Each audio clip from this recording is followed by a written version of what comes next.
Kiran, thank you. అలాగే మనతో పాటు శ్రీనివాస్ ఆదిలాబాద్ నుంచి లైవ్ లో ఉన్నారు.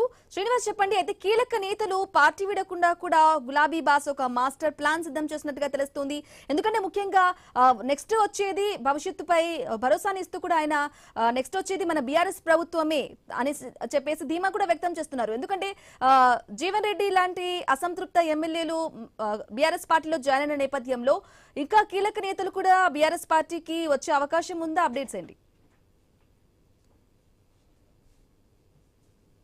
ఎస్ బ్రాహ్మణి, తెలంగాణలో ప్రధాని మోదీ పర్యటన తర్వాత అయితే పూర్తిగా రాజకీయాలసే రసగంధ గాయంలో కొనసాగుతున్నాయి. ఖచ్చితంగా రానున్న అసెంబ్లీ ఎన్నికల్లో బీజేపీ తెలంగాణలో ఖచ్చితంగా రాష్ట్రాన్ని కైవసం చేసుకుంటుందంటూ ప్రధాని మోదీ చేసిన కీలక వ్యాఖ్యలతో అయితే గులాబీ బాస్ అయితే అలర్ట్ అయ్యారు. ఇటు సీనియర్ క్యాడర్ నేతలు కూడా ఎవరు కూడా పార్టీని వీడకుండా ఉండడానికి అయితే పూర్తి స్థాయి వ్యూహాలు అయితే రచిస్తున్నారు. ముఖ్య నేతలతోటి ఫామ్ హౌస్ లో కూడా మంతనాలు అయితే కొనసాగించిన పరిస్థితులు అయితే ఉన్నాయి. అయితే ఇటు ఉమ్మడి ఆదిలాబాద్ జిల్లా వ్యాప్తంగా కనుక చూస్తుంటే మాత్రం దాదాపుగా 2014, 2018 అసెంబ్లీ ఎన్నికల్లోనైతే ఏకచక్రాధిపత్యంగానైతే బీఆర్ఎస్ పార్టీ కొనసాగింది. దాదాపుగా 10 ఏళ్ల పాటు ఇటు బీఆర్ఎస్ పార్టీకి తిరుగులేని శక్తిగానైతే ఉమ్మడి ఆదిలాబాద్ జిల్లాలో అవతరించిన పరిస్థితులు అయితే 2023 అసెంబ్లీ ఎన్నికల్లో మాత్రం పూర్తిగా బీఆర్ఎస్ పార్టీ అయితే డీలా పడింది. దాదాపుగా ఉమ్మడి ఆదిలాబాద్ జిల్లాలో 10 నియోజకవర్గాలు ఉండగా 4 స్థానాలను బీజేపీ పార్టీ కైవసం చేసుకోగా మరో 4 స్థానాలను కాంగ్రెస్ పార్టీ, 2 స్థానాలకు మాత్రమే బీఆర్ఎస్ పార్టీ పరిమితమైన పరిస్థితి ఉంది. అసెంబ్లీ ఎన్నికల తర్వాత పార్లమెంట్ కు ముందు ఇటు బీఆర్ఎస్ పార్టీకి సంబంధించినటువంటి కీలక నేతలు, మాజీ మంత్రులు కావచ్చు, ఎమ్మెల్యేలు అందరూ కూడా కాంగ్రెస్ పార్టీ తీర్థం పుచ్చుకున్న పరిస్థితులు అయితే ఉన్నాయి. అయితే బీఆర్ఎస్ పార్టీకి సంబంధించినటువంటి నేతలు కాంగ్రెస్ పార్టీలోకి వెళ్ళారు కానీ అక్కడికి వారికి సముచిత స్థానం దక్కపోవడంతో అయితే ఇప్పటికి కూడా నైరాశ్యంలో ఉన్న సిచ్యువేషన్స్ అయితే ఉన్నాయి. ఇటు బీఆర్ఎస్ వీడి కాంగ్రెస్ పార్టీలో చేరిన మాజీ ఎమ్మెల్యే కోనప్ప తప్ప మిగతా వారందరూ కూడా ప్రస్తుతానికైతే కాంగ్రెస్ పార్టీలోనే కొనసాగుతున్నారు. దీంతో ఉమ్మడి ఆదిలాబాద్ జిల్లా వ్యాప్తంగా కూడా కొంత చర్చలు అయితే కొనసాగుతున్నాయి. వచ్చే అసెంబ్లీ ఎన్నికల లోపు కూడా ఇటు బీఆర్ఎస్ వీడినటువంటి కీలక నేతలందరూ కూడా మళ్ళీ బీఆర్ఎస్ పార్టీలో చేరుతారంటూ కూడా ఒక టాక్ అయితే వినిపిస్తుంది. మరోవైపు ఇటు ఉమ్మడి ఆదిలాబాద్ జిల్లా వ్యాప్తంగా కూడా 4 స్థానాల్లో బీజేపీ ఎమ్మెల్యేలు ఉన్నారు. ఇటు పార్లమెంటు ఎన్నికల్లో కూడా బీజేపీ పార్టీకి సంబంధించినటువంటి ఎంపీగా పోటీ చేసిన గొడెం నగేష్ అయితే ఆదిలాబాద్ పార్లమెంట్ గెలుపొందిన పరిస్థితులు అయితే ఉన్నాయి. ఇటు 2018 ఎన్నికలు కావచ్చు, 2024 పార్లమెంట్ ఎన్నికల్లో కూడా ఇటు ప్రచారానికి వచ్చినటువంటి అమిత్ షా గాని, ప్రధాని మోదీ గాని ఖచ్చితంగా ఆదిలాబాద్ లో ఉన్న సిసిఐ పరిశ్రమను పునరుద్ధరిస్తామంటూ ఇటు ఆదిలాబాద్ జిల్లా ప్రజలకైతే వాగ్దానం చేశారు. కానీ ప్రస్తుతానికి సిసిఐ పరిశ్రమనైతే పూర్తి స్థాయిలో మూసివేసే దిశకు వెళ్లడంతో అయితే బీజేపీ పార్టీ పైన అయితే కొంత స్థానికులు అయితే ఆగ్రహంగా ఉన్నారు. మరోవైపు కాంగ్రెస్ పార్టీ కూడా 2023 అసెంబ్లీ ఎన్నికల్లో ఇచ్చినటువంటి 6 గ్యారంటీలు కావచ్చు, లేదనుకుంటే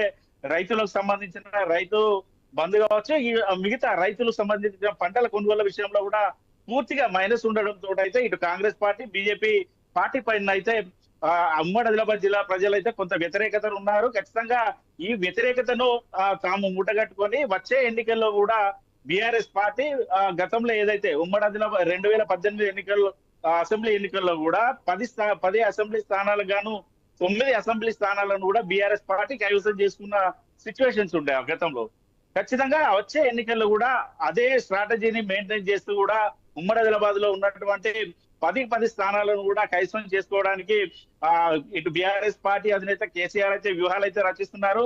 జిల్లా నాయకులు జిల్లాకు సంబంధించినటువంటి నాయకులు ఎవరైతే ఉన్నారో కొంత నేతల పైన కొన్ని విమర్శలు ఉన్న నేపథ్యంలో కూడా వారందరినీ కూడా పదవుల నుంచి తప్పిస్తే ఎవరైతే యాక్టివ్ గా ఉన్న నేతలు ఎవరైతే ఉన్నారో వారికి కూడా పదవులు కేటాయించడానికి కూడా సిద్ధంగా ఉన్న పరిస్థితి ఉన్నాయి. ప్రస్తుతానికి ఇటు ఉమ్మడి ఆదిలాబాద్ జిల్లా వ్యాప్తంగా కూడా కొన్ని జిల్లాలు, ఇటు నిర్మల్ జిల్లా కావచ్చు, ఆసిఫాబాద్ జిల్లాలో కొంత బీఆర్ఎస్ పార్టీకి సంబంధించినటువంటి కింది స్థాయి క్యాడర్ ఉన్నా కూడా పార్టీని నడిపే లీడర్లు లేకపోవడంతో అయితే కొంత ఇబ్బందికర పరిస్థితులు అయితే ఉన్నాయి. కానీ వచ్చే అసెంబ్లీ ఎన్నికల నాటికి మాత్రం పూర్తి స్థాయిలో బీఆర్ఎస్ పార్టీ అయితే వ్యూహాలు అయితే రచిస్తోంది.